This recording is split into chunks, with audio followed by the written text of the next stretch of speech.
Welcome to Bonus Bytes, a special mini episode of the Triple D podcast. These bite-sized episodes are packed with information about disability benefits, disability news, and answers to your burning questions.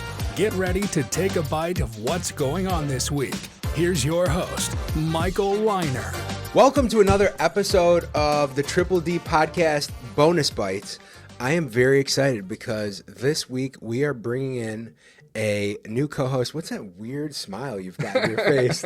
I'm just so excited to be here. Is that why you're smiling like this? I've been dying to be here, and now I'm here. We're going off script now. From now on, this is okay. I think the dynamic is going to change a lot. Let me introduce to everybody my partner in crime, my friend Andrew Scott November, the one and only, the second best disability attorney in America. Second best after Who's the Richard first best? Richard Lander.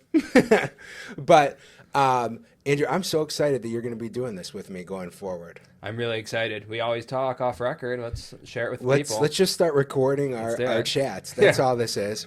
It's funny because we've been working. We were just having a conversation off camera about our mutual need for potentially doing some hair products. But I'm just looking at both of us and thinking like we are both objectively more handsome than we were when we met. Well, I think as men, we age like fine wine, and we're hitting our stride. We're like those $2,000 bottles of wine at this point, like Exactly. Straight out of Bordeaux, France. Like no games being played. You like wine, don't you? I love wine. Yeah.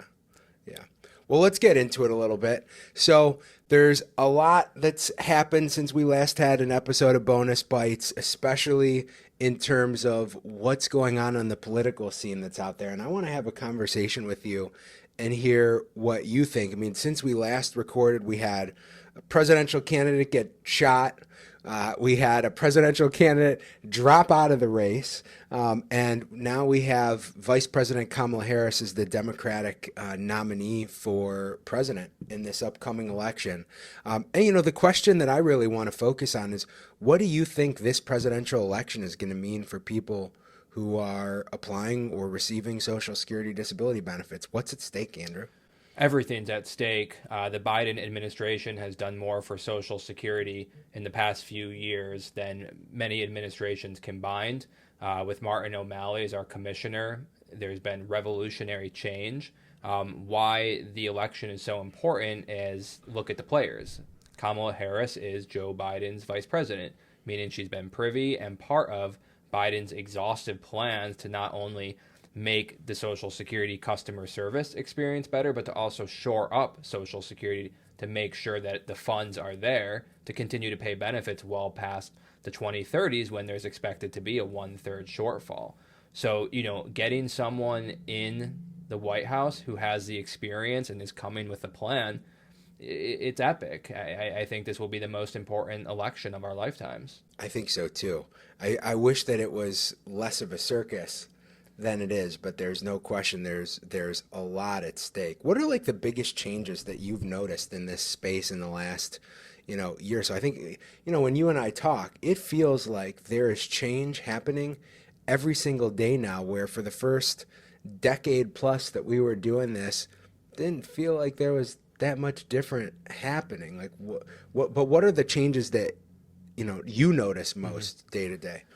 My favorite phrase in litigation, especially for disability benefits, is moving the goalposts. We're good litigators. Yes. And when we succeed at something, it just, I challenge an appeal and I point out this, and this being present.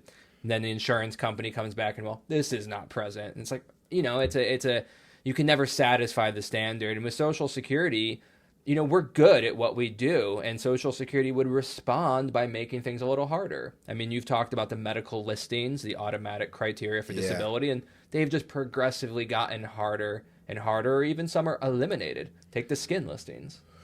And it's so interesting that you're talking about this.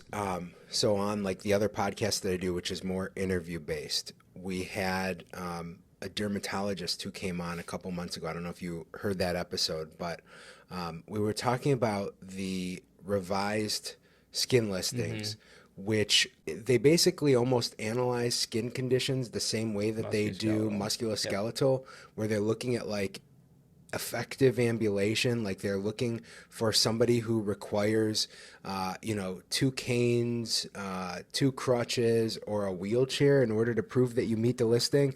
And this dermatologist from the most, reputable practice in Ohio, at least Northeast Ohio, doing this work goes, in my clinical career, I have never heard of and would never recommend prescribing an assistive device for a skin condition. I mean, especially when so many of the skin conditions that our clients have, they don't only impact their ability to walk, they're then also impacting the area under their armpits where they can't use 2 crutches, or their hands where they can't use 2 canes. It is the definition of moving the goalpost. They are just trying to make it impossible to meet these listings. Yeah, and the old listing was perfect because that requirement to show problems using your arms or walking was already in the listing. You had to show, quote, extensive skin lesions. Right. And there it was defined. That was a term of art, as us lawyers say, meaning it had a definition, which was an inability to walk or use your arms, because unfortunately, the condition you're describing, hidradenitis suppurativa, HS, affects underneath your arms and in between your legs, the parts that you use to reach and to walk. It was already there. The listing took care of it, but then they added, as you said, this walker requirement. That it just doesn't exist. Comes out of nowhere. And this is the first time in my 15-year career where things are getting claimant focused, where Social Security, through the leadership of, I would assume, the commissioner, it's a very opaque institution, agency, but through the new leadership, they're doing things to make the customer service experience, which is not just, how you get approved, but how you even interact with the agency. And it's huge because I want to make sure that people understand what they're doing is they're not just like starting to give away money, right? That's not what they're doing. They are not really changing the standard in a way that's unrealistic or is just like they're going to pay things down. What they're doing is they're removing unnecessary barriers that have been in people's way for a long time and cause them to be more efficient and make it more difficult for them, meaning Social Security, to do their own jobs. Yeah, no, absolutely. They're not giving away money that they never have and they never will. But, to even start an application for benefits, you should not have to wait 45 minutes on the phone. I mean, you can start online, but many people get locked out, and the only way to resolve an online lockout is by picking up the phone. Yeah. So it just discourages from people even accessing the agency.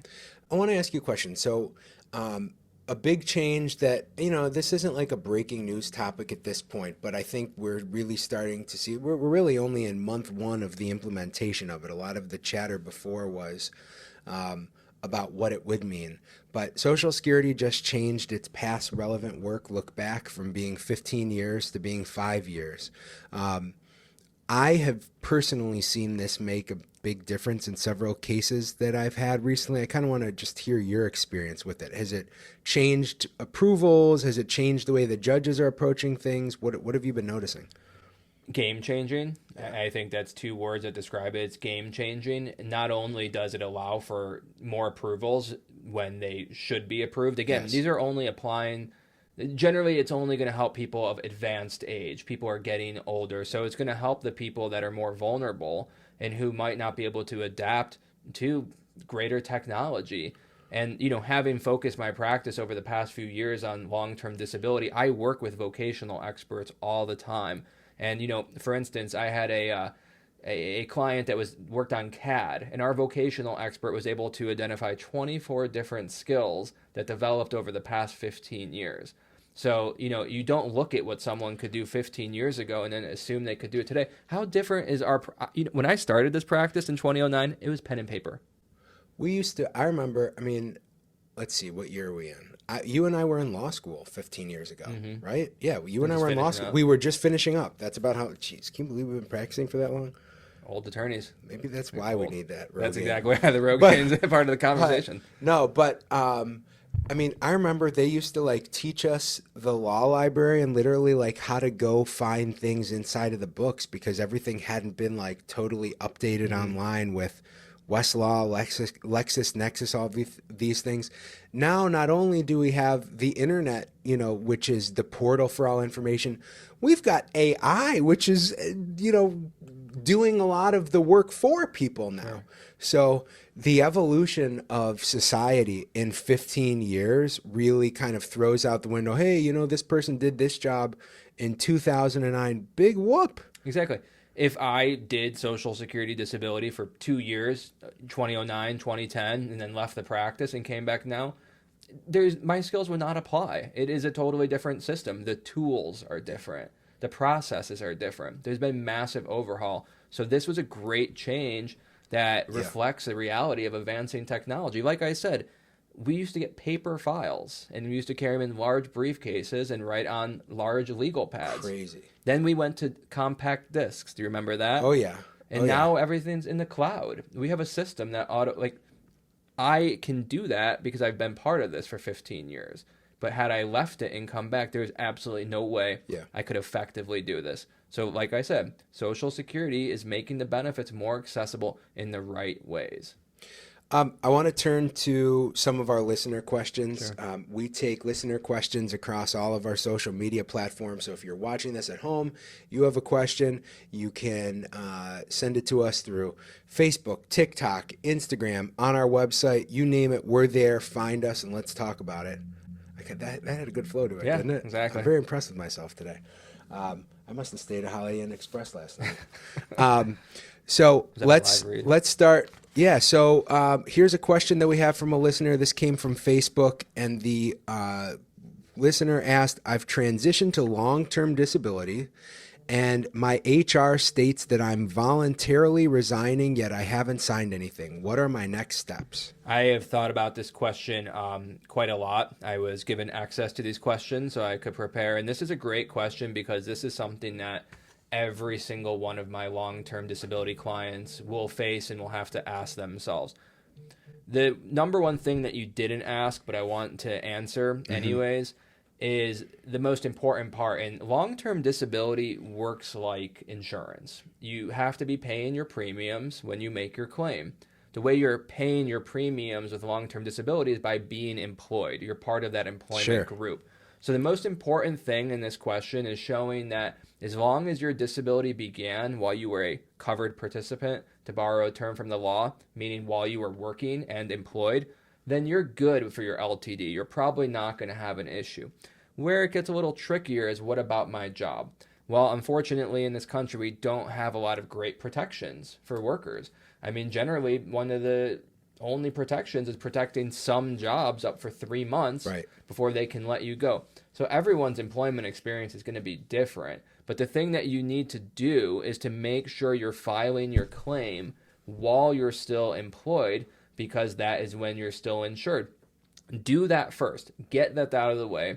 Then talk to us or talk to someone else about what to do next with your employer, because every employer is different. I see people on day one after 3 months lose their job. I've got a client that's been out of work for 7 years and she's still employed. So every employer is different, but the takeaway is you need to file while you're still employed. Yeah. And one thing that I want to make sure, and we kind of didn't work this into the intro, but we'll work it in now, is one thing that I'm excited about your contribution to Bonus Bytes is you have, my practice is entirely Social Security disability. You work a lot on these private disability claims. You have an extensive long-term disability ERISA practice. And so, I'm excited for us to be able to work some questions that pertain to those policies in here, because I don't think that that's really out in the public conversation, but we're going to bring it in. So thanks for that, Andrew. The next question that we have came from somebody on TikTok who asked, does past drug use that's on legal records affect my current Social Security disability case? These records are from 10 plus years ago, and I don't want a judge to throw my case out. I'll take this one, Andrew, and then I'll see if you have anything to add. I mean, the answer is past drug use should not impact Social Security's current evaluation of your disability. I am hesitant to say this and give people the wrong impression, but in many circumstances, even current drug abuse doesn't necessarily have to impact the outcome of a claim.